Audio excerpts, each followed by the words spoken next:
Fala galera, beleza? Aqui é o Flamos, voltando com o canal Ponto Fugitivo. Sinto muito pelo tempo que estivemos fora, tive problemas pessoais e não pude mais concluir com o conteúdo. Hoje voltando especialmente vamos falar sobre o retorno de Love, Death and Robots com a terceira temporada. Ah, mas Flamos, você não chegou a falar sobre a segunda porque você estava com o canal fora. Tudo bem, eu vou chegar depois, eu vou fazer um vídeo apenas com a segunda temporada para poder fechar, né, até o atual momento, toda a trilogia que foi feita das 3 temporadas do Love, Death and Robots. Então vamos nessas, eu vou fazer análise de alguns capítulos, alguns vão ter mais spoilers do que outros, então se você ainda não assistiu a série e você não quer levar spoilers, então pausa o vídeo aqui, vai lá, depois volta pra cá pra poder curtir, assistir e ver o que você concorda ou não comigo. E estamos aí novamente, então te vejo depois da vinheta.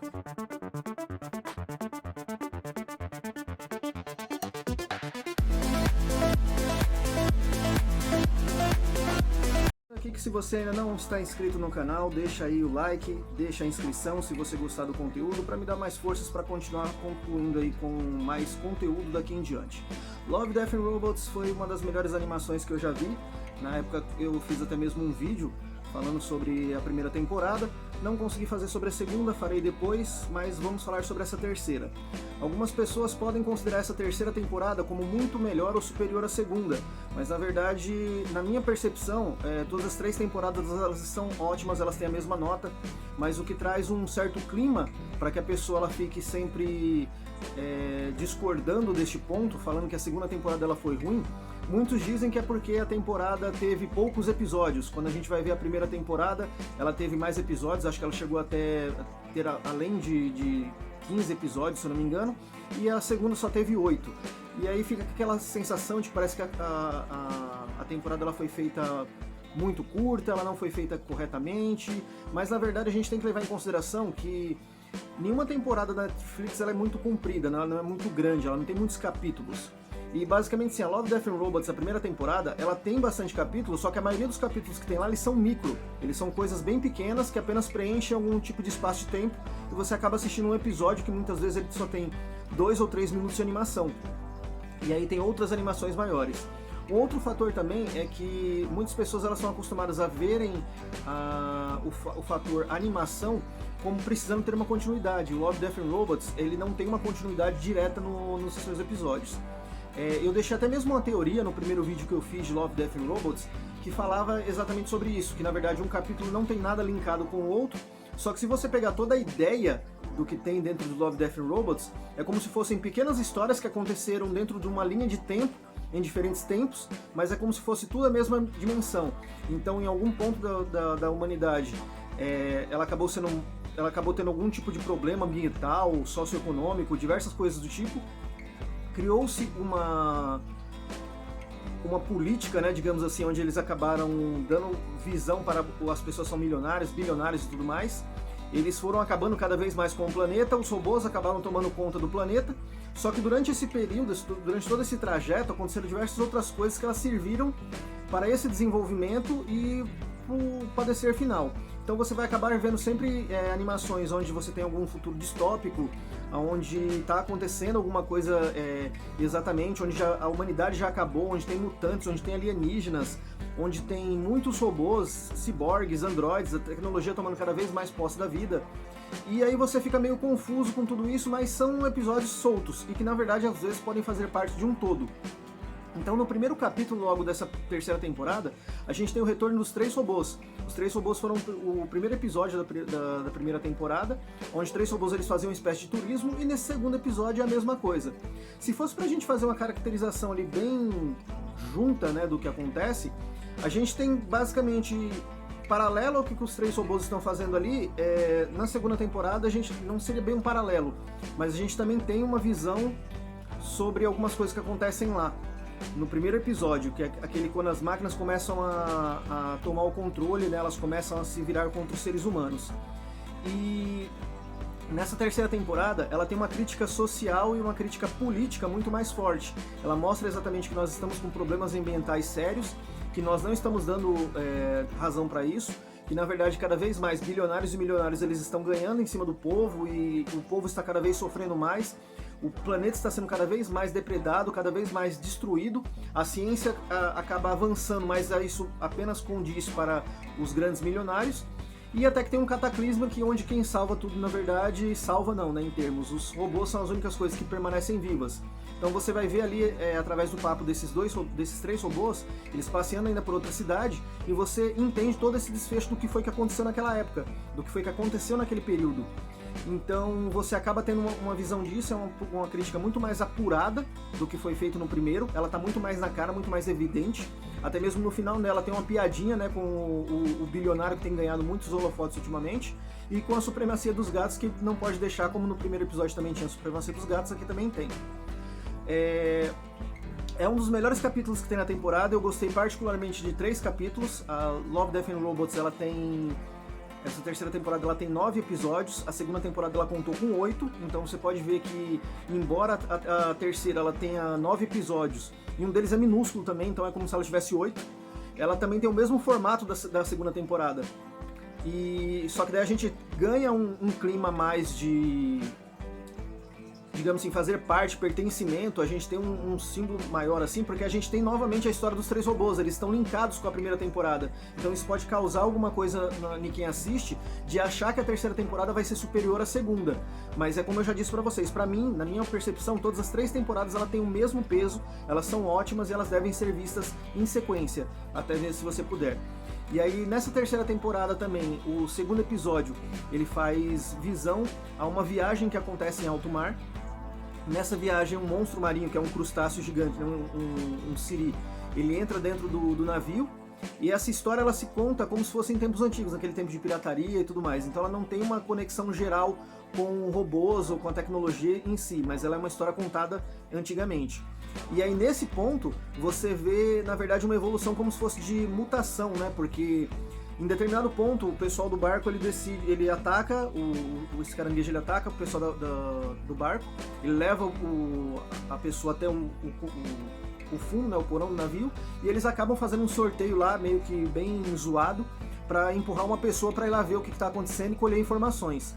Então o Thorin ele acaba descendo, né, que é o personagem principal desse segundo episódio, ele desce e ele acaba fazendo contato com o monstro. E o monstro ele ainda está com um pedaço da pessoa que ele pegou no navio, na parte de cima, a parte de cima da pessoa. Então quando ele aperta determinadas partes das cordas vocais da pessoa, ele consegue emitir a voz como aquilo que ele quer falar. Então você já vê que isso tem mais ou menos um certo tipo de mutação, como são coisas que a gente acaba vendo também em Love, Death and Robots, que são muitas mutações entre animais e tecnologia ou alguma coisa que ocorreu. Então esse monstro ele é como se fosse um caranguejo enorme, ele não é na verdade um monstro, né? Ele é como se fosse uma força da natureza, um animal da natureza que ele está bem maior, e ele consegue se comunicar com o Thorin através da metade de outro ser humano com as cordas vocais dele. Então através do que ele vai apertando, ele começa a se comunicar, então o Thorin ele faz um acordo com ele, falando que vai levar ele para uma ilha, ele quer ir até uma ilha cheia de gente, porque ele fala que ele quer se alimentar. Então ele tem uma ilha exatamente que eu não sei como foi que ele ficou sabendo, talvez nenhuma outra vinda para ele quer chegar até lá, então ele quer que leve o navio até lá, para ele poder atacar as pessoas dessa vila.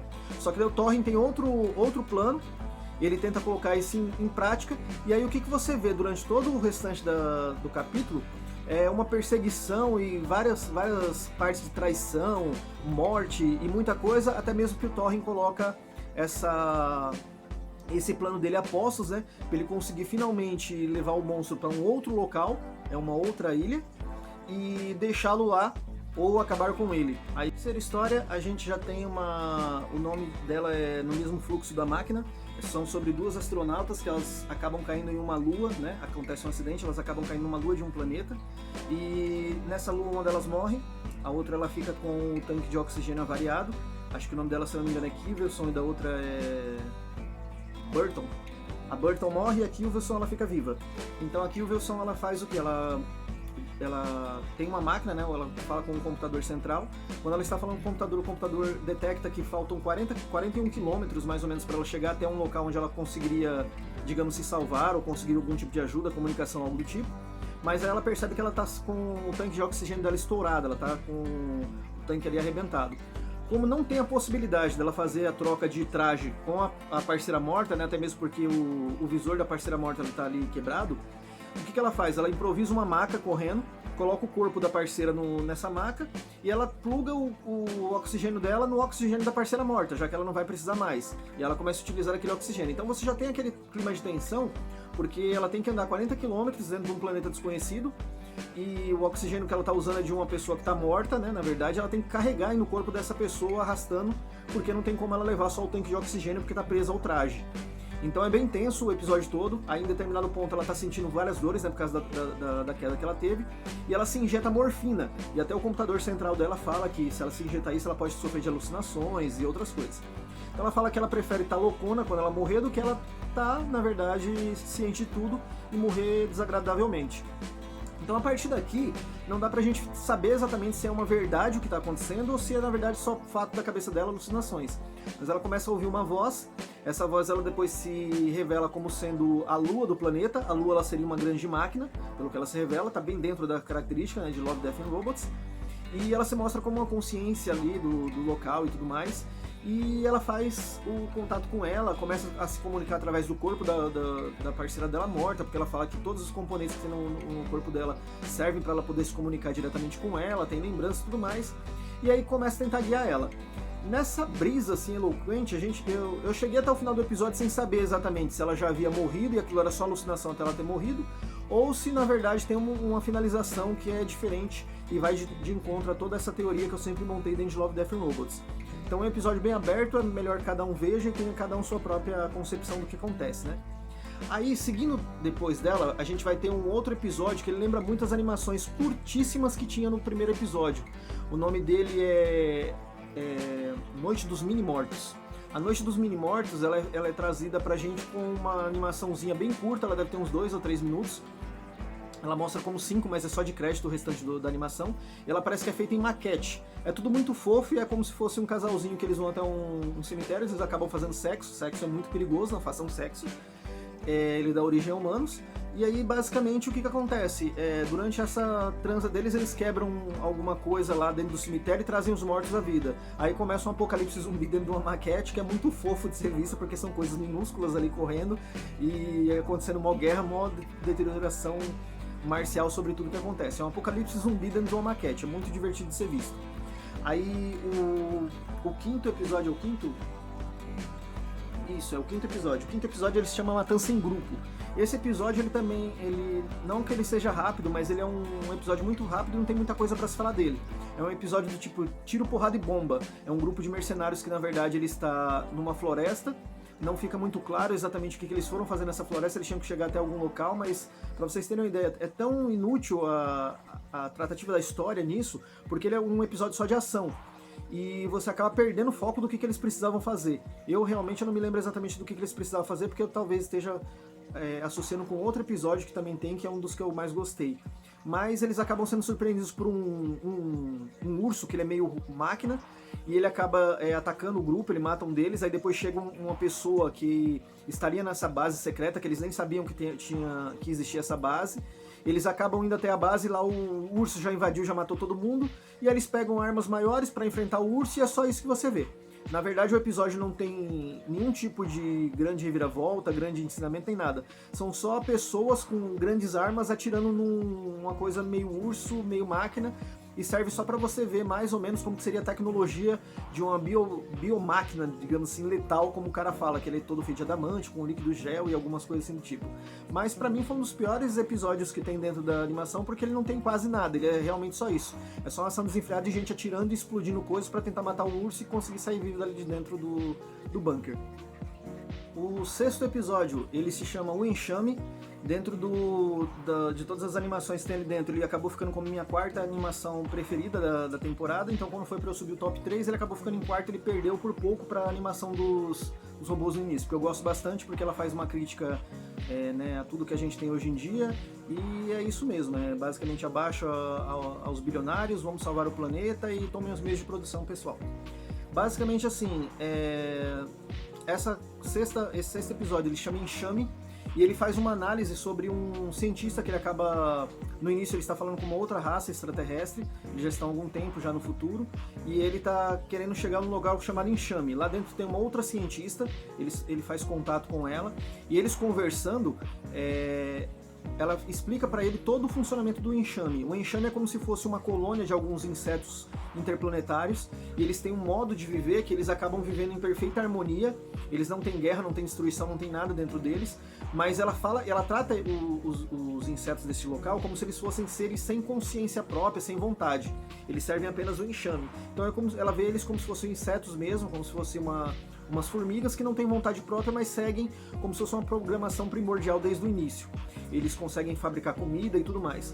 Então o cientista cada vez mais ele fica interessado nisso e ele revela quais são os planos. Ele quer levar uma amostra desses insetos para a Terra, eles querem estudar e reproduzir. Mas o que eles querem fazer, na verdade, é fazer essa reprodução para ter uma raça escrava ali para eles. Porque quando eles vão fazer o que ele quer, na verdade, com a raça escrava ali, é que tenha pessoas, alguma raça que faça o trabalho para eles, seja exército deles e tudo mais. Mesmo contra a vontade dela, a outra cientista acaba concordando com ele para afastar ele exatamente desse enxame que tem mais de 10 mil anos, né, do jeito que ela fala. E basicamente ela pede para ele fazer todo o processo, ele fica lá um tempo e tudo mais, aí ele vai tentar tirar uma amostra grátis lá dos insetos, e nessa amostra que ele vai retirar, ele acaba sendo atacado por outros insetos que parece que evoluem. E aí começa todo um ataque e tudo mais, e aí você vê que a colmeia lá, os insetos acabaram, né, o enxame acabou pegando a outra cientista, eles usam ela para conversar com ele. Ele se demonstra como se fosse uma unimente dentro desse processo e que fala que na verdade eles vão sobreviver e os seres humanos não e tudo mais. Então ele faz um critério de acordo com o cientista para que ele continue ali e ele não tenha que destruir na verdade os seres humanos. É muito bom essa animação, eu sugiro que todos vocês assistam, na verdade, que vocês tirem suas próprias conclusões, que vocês vejam, na verdade, mas uma crítica que tem é exatamente essa procura que o ser humano tem de sempre querer uma raça para fazer as coisas para ele, uma raça para escravizar, né? Nós, como seres humanos, nós tivemos os períodos de escravidão, né, na nossa história, um período vergonhoso, e é até interessante porque, na verdade, os personagens dessa animação eles são negros e eles estão falando sobre escravizar fazer de escravo uma outra espécie de vida, né? Mas eu não sei se foi uma boa escolha, na verdade, por ter colocado o pessoal como negro, né, nessa animação, ou se foi proposital exatamente para não ter exatamente o critério sempre do homem branco querendo escravizar, não sei exatamente qual foi o critério, mas eu me senti desconfortável, na verdade, quando vi eles falando sobre escravizar uma outra raça. Mas o ponto aqui, na verdade, é que ele tem muito a ver com a história do Love, Death and Robots, né? Porque na primeira história dos 3 robôs, eles mesmos deixam claros que os seres humanos tentaram, na verdade, ter os escravos dos robôs, que é uma coisa que nós estamos tentando hoje em dia até mesmo, e os robôs se revoltaram contra eles e tomaram o controle e eles acabaram morrendo. E aqui a gente vê eles indo atrás de uma outra raça, uma raça alienígena, para poder ser escravos e fazer as coisas para eles, morrerem por eles, fazerem tudo por eles, sem nenhum tipo de coisa. Você até mesmo vê como que a influência de um ser humano dentro do ecossistema acaba atrapalhando todo o processo, porque o ecossistema lá do enxame, ele era calmo, ele era pacífico, ele acaba se tornando bem, digamos assim, violento, né, com a inserção dos humanos nele. É uma ótima animação, recomendo para todos verem essa parte também. Aí a gente chega agora aos 3 últimos episódios, né, dessa temporada. O 7º episódio dessa temporada se chama Os Ratos de Mason, né? Mason é o proprietário de um celeiro, né, de uma fazenda, e ela está sendo infestada por ratos. Só que esses ratos eles já atingiram como se fosse um grau de evolução superior, eles já conseguem, na verdade, utilizar objetos e até mesmo eles fabricam armas para poderem atacar e se defender. Então os ratos eles estão, na verdade, evoluindo, é como se a gente visse os macacos, né, que ultimamente a gente vê entrando na era da pedra e tudo mais, da Idade da Pedra. E então eles já estão avançados e eles têm a capacidade de criar armas. Aí o Mason, vendo que na verdade não vai ter como vencê-los, contrata uma empresa que é criteriosa em controle de pragas, e ela, na verdade, né, tem diversos robôs que fazem o serviço de matar ratos. Então, esse episódio também não tem muito o que falar. Ele remete ao episódio da primeira temporada, aliás, Perdão, ele remete ao primeiro episódio da segunda temporada, que é onde tem a revolta dos robôs lá contra os seres humanos e contra aquela senhorinha, né, que a gente vê no momento que acontece. Só que nesse ponto é como se fosse uma guerra sangrenta entre ratos e robôs. E aí você vê todo o desenvolvimento e parece até mesmo que a animação foi feita... Os personagens pelo menos lembram muito os personagens desse primeiro episódio da segunda temporada. Mas não tem muito o que falar. Aí agora, nos 2 últimos episódios, são os 2 melhores episódios da temporada. O 8º episódio, ele se chama Sepultados na Caverna. Ele é uma aventura totalmente Lovecraftiana. Pra quem gosta de Lovecraft, basicamente você vai entender o porquê quando chegar ao final do episódio, mas basicamente a história é a seguinte: é um grupo militar que eles têm que salvar uma pessoa que está refém de um outro grupo militar, né, o grupo militar inimigo, dentro de uma caverna. Quando chegam lá dentro, eles acabam encontrando uma forma de vida minúscula, que parece uma aranha, que acaba atacando e devorando as pessoas. Então eles vão se aprofundando cada vez mais na caverna, e eles chegam num lugar onde tem um templo. Aí as aranhas que começam a atacar eles são maiores. São basicamente máquinas, né, robóticas, eles vão ficando sem munição, vai morrendo um a um, até que eles chegam dentro do templo e encontram, na verdade, o que aquelas máquinas e aqueles seres minúsculos estavam protegendo, que não deve sair de lá. É muito boa essa animação, ela é a nível realista, ela é praticamente uma das melhores animações que tem dentro da temporada toda. Deixaram as 2 melhores animações para o final. Eu gostei demais dela. Para todo mundo que gosta de horror cósmico e Lovecraft, vai sentir o porquê que eu tô dizendo que ela é muito boa. E eu só posso dizer, assistam, vão até o final e vejam como fica. E aí a gente vai chegar agora na Jinbaro. A Jinbaro é O Fazendeiro, é a última animação da Love, Death and Robots. É a melhor animação de toda a temporada. Eu fiquei estarrecido com a animação, eu assisti ela 3 vezes, eu voltei o mesmo capítulo para poder assistir, porque ela é fantástica, ela é muito boa mesmo. E a história da animação é a seguinte: você vê ela totalmente sem diálogo, porque o personagem principal, que a gente não sabe o nome, ele é surdo, então você não escuta o que ele ouve. Você, na maior parte do tempo, você está vendo a visão dele das coisas, então é tudo como aquele vácuo, né, que fica como se fosse tudo tampado sem ele poder ouvir. Até quando falam com ele, você não escuta falando, porque você tem através da visão dele. E é um grupo de colonizadores, é como se fossem os espanhóis chegando em alguma floresta, alguma terra, na verdade, e tem padres, tem os guerreiros deles e tudo mais. E aí, quando eles estão lá dentro, esse personagem surdo, ele vê algo dentro do lago brilhando, e aí ele vai e pega com aquela ganância. E aí eu assisti várias vezes, porque é exatamente assim, o episódio, quando você assiste da primeira vez, você fica tão maravilhado que você não presta atenção em muitas coisas, mas dá pra se perceber o seguinte: o que leva toda a situação a ocorrer é exatamente a ganância que esse personagem ele tem logo nesse início. Parece que quando ele toca a água com ganância e ele pega esse pedaço, que é um pedaço de ouro, aí essa entidade desperta. A entidade é como se fosse uma mulher maravilhosamente desenhada, muito bem feita, que ela é toda adornada de ouro. Ela é como se tivesse o poder de uma sereia, mas eu não colocaria ela como sereia porque ela tem pernas e tudo mais. Ela é como se fosse uma entidade maia, asteca, alguma coisa assim do tipo. E ela é como se usasse diversas joias ao redor do corpo. O cara que desenhou isso, ele deve ter ficado muito tempo pra fazer, deve ter sido um trabalho do cacete pra fazer tudo aquilo se movendo. Então o que acontece? Quando ela desperta, ela vê que tem aquele grupo de pessoas, são todos homens. Então ela começa a gritar. No que ela começa a gritar, ela também começa a fazer uma dança, que ela vai rodando em cima das águas do rio. E é uma outra coisa também que é muito interessante de você ver, é o formato desse rio, e eu vou dizer agora um pouco mais pra frente o porquê. Quando ela começa a gritar, todo mundo que escuta se sente atraído por ela. Então todo mundo começa a ir na direção dela dentro do lago, só que todo mundo começa a ir dançando, rodopiando, segurando a espada, gritando em agonia, e vai matando as outras pessoas que estão na frente, vai todo mundo se matando, e vai todo mundo indo em direção a ela, todo mundo indo em direção a ela, todo mundo morre ou com espada, ou afogado, ou alguma coisa do tipo. Só que ela não consegue chamar esse personagem porque ele é surdo. Então ele fica apavorado, e aí se você prestar atenção também nessa animação, tem algo que é um pouco desconfortável, que eu não sei explicar exatamente o que é. Mas é assim, em alguns momentos parece que fica muito rápido, eu não sei se isso foi intencional ou se era tão difícil fazer animação que isso passou desapercebido, mas não desmerece a animação de jeito nenhum, mas ela dá um desconforto em você de você ver. A animação ela corre muito rápido em alguns pontos, ela tem uma velocidade acelerada, e em outros você se sente desconfortável com os personagens. É como se fosse aquela expressão que você sente quando você vê robôs. Eu esqueci como que é o nome dessa sensação que a gente tem. Ou até mesmo como a pessoa via aquele Sonic quando ele foi feito com aqueles traços mais humanoides, que a pessoa não considerava ele feio, mas na verdade é essa sensação de estranheza que te causa. E os personagens nessa parte da animação, eles causam muito isso, quando você vê.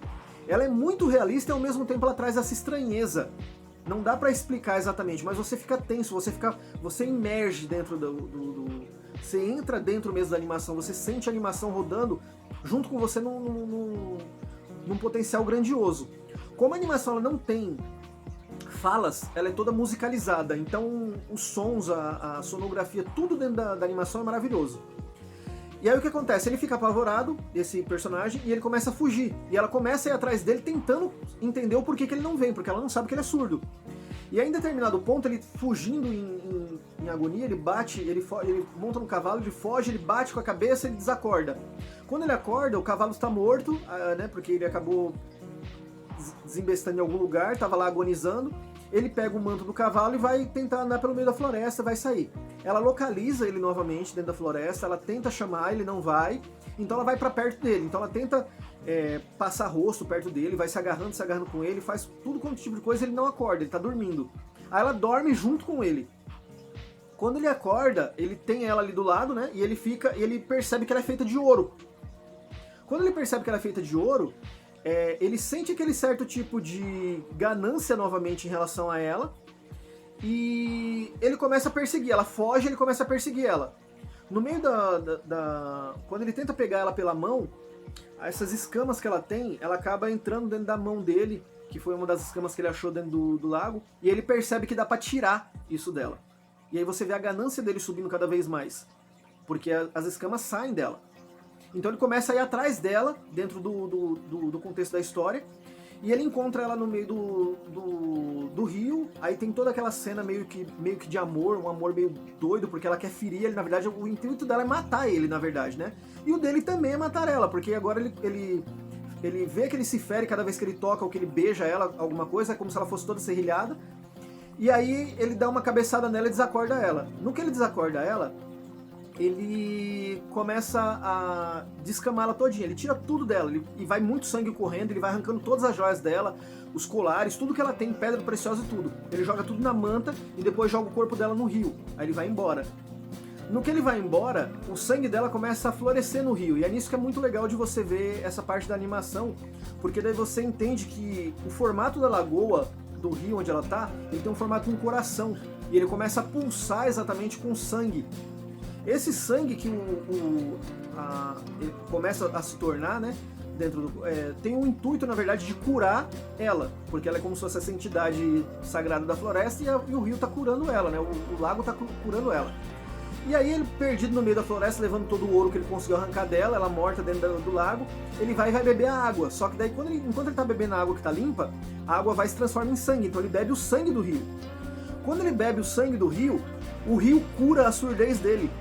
E aí no que o rio cura a surdez dele, ele meio que enlouquece porque ele nunca tinha ouvido, ele nunca tinha escutado. Então ele começa a sentir todo aquele som ambiente, todo aquele tipo de coisa perto dele, ele não entende o que está acontecendo, ele está achando que ele está enlouquecendo. Aí ele percebe que na verdade ele está ouvindo. Ele bate cabeça em um monte de lugares, ele fica ali durante muito tempo com essa loucura de ter ouvido pela primeira vez. Isso é muito incrível de você ver, porque é uma coisa que a gente acaba nunca tentando imaginar como seria, e essa animação ela traz muito isso pra gente. O cara que nunca ouviu na vida, ele começa a ouvir do nada e ele pensa que ele enlouqueceu, é muito barulho, é muita coisa pra ele assimilar e ele não consegue, porque é tudo ao mesmo tempo ali dentro. Então, como a água do rio ela tinha o pudor de trazer, na verdade, a cura, ela cura novamente essa entidade, que ao se levantar ela percebe que ela tá toda depredada, ela tá toda arrancada, ela tá toda deteriorada.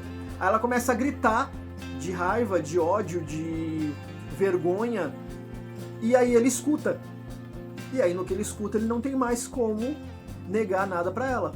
Aí ele começa a ir na direção dela e é o final da animação como ele teria que ser basicamente. Você percebe que toda a animação ela tem esse ponto baseado na ganância, mas são muitas coisas gráficas que acontecem ao mesmo tempo, como esse lance do rio, o lance de curar ele, entendeu? É uma das melhores partes que tem na animação toda, eu adorei e basicamente assim eu recomendo. Eu vou fazer o vídeo da segunda temporada também, ele vai ser a mesma coisa que esse aqui, assim que saiu, né, a primeira temporada eu fiz um vídeo, as pessoas gostaram bastante do jeito que eu falava, por isso que eu decidi também falar aqui. Ele tem muito spoiler, mas é basicamente isso. Love, Death and Robots veio, trouxe grandes evoluções e é uma das séries que eu mais gosto também atualmente, espero que você também goste. Não se esquece, se você curte o canal, deixa aí like, se inscreve, deixa comentários aí, ajuda a divulgar bastante o canal para que eu tenha mais conteúdo para trazer nas próximas. Se você tiver algum tipo de sugestão também, deixa nos comentários que eu costumo ler. Não sou muito de responder, mas até para evitar brigas e outras coisas, mas pode deixar que eu tento assistir o que for passado para tentar trazer para cá, tudo bem? Muito obrigado, valeu, e é isso aí.